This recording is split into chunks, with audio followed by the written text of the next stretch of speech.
Welcome back to the Newport Gulls pregame show. This is the Broadcasters Roundtable. I'm joined, as always, by team publicist Matt Tonis, and from the Plymouth Pilgrims, welcoming in for the first time this season, Christina Vicario, the publicist for the Plymouth Pilgrims. We're putting the band back together here tonight at Cardines Field. And Matt, I'm going to start with you in Danbury. The offense for the Newport Gulls picked up right where it left off here at Cardines Field the other night. Yeah, absolutely. 14 innings, 16 runs scored for Newport. Absolutely dominant offensive, defensive, and pitching performance. Completely dismantled the Danbury Westerners over 2 games. Got 2 very important wins. Cut that magic number in half heading into the final stretch of this season. Now they clinched their playoff spot for the 15th season in a row. They will be going to the NECBL playoffs. How big of a load was that to come off the shoulders of this team and manager Mike Coombs? It's absolutely huge, but it's only the first step in many that this team hopes to accomplish. They still have 2 more games to clinch Southern Division and home field advantage for the entire NECBL playoffs, and 3 rounds of playoffs to achieve their ultimate goal of winning the 7th championship in Newport Gulls history. It's really just building on each other. You can't get too complacent with a goal, because that'll get your mind off of what the ultimate goal is.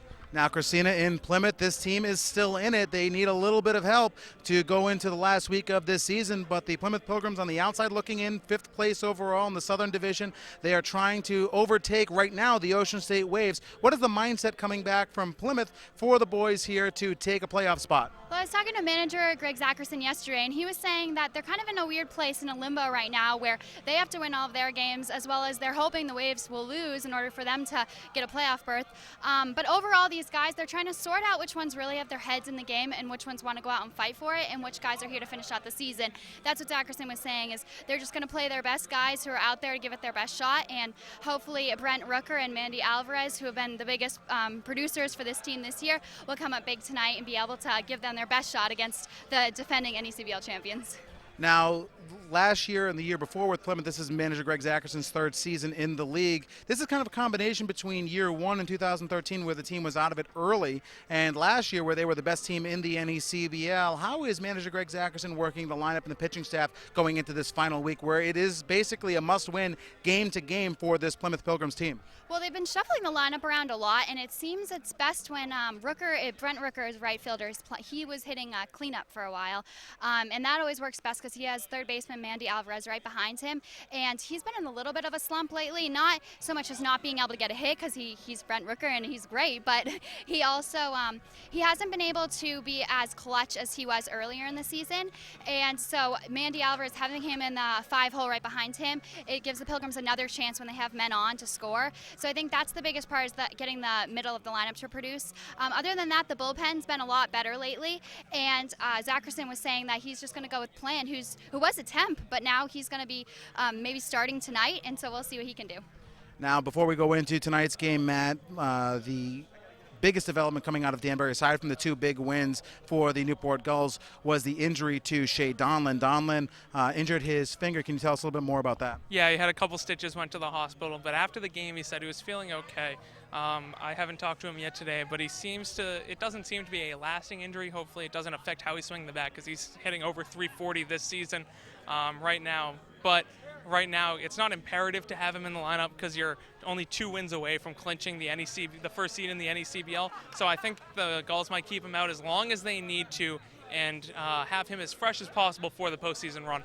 Coming into tonight's game, Michael Mertz will make what is probably his final start of the regular season here for Newport. We already talked to pitching coach Kevin Long. Mertz is going to be on a pitch count. It looks like they're going to set him up to be the #1 starter in the NECBL playoffs, which start on August 3rd. What are we expecting out of Michael Mertz tonight? Well, it's much deserved having him as the #1 guy, and I think tonight you just got to be as efficient as possible, be very economical in your pitches, get through 5 innings, and then get out of there, because you want to be as rested as possible for the playoffs, because that's a whole different animal, especially starting game 1 of the postseason here at Cardines Field.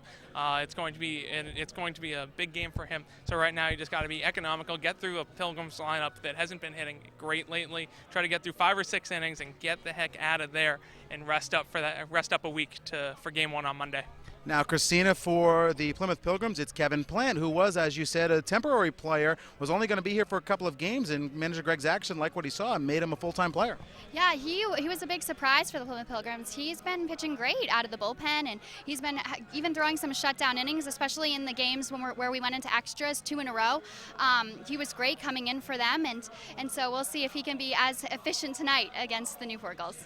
Now, for the Pilgrims, this is a must-win game. This is the #1 team right now in the Southern Division, a team that they have struggled mightily against winning here at Cardines Field. What do the Pilgrims have to do starting early, aside from Kevin Plant having a good outing? What do they have to do offensively to come away with a win here tonight? I think that they have to, well, offensively, they definitely need to get the hits, obviously.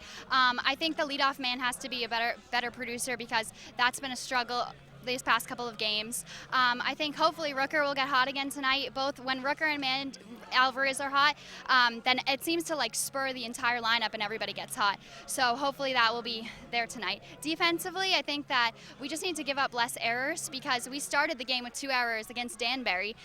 So that's definitely something they've been trying to work on all season. Now, this is going to be a very important game. Game 6 tonight between the Plymouth Pilgrims and the Newport Gulls. I will have the call with Hunter Julius of the Plymouth Pilgrims here tonight on the NECBL Broadcast Network. Christina and Matt Tonis will be on the post-game show tonight after tonight's contest, and the Newport Gulls pregame show continues next on the NECBL Broadcast Network.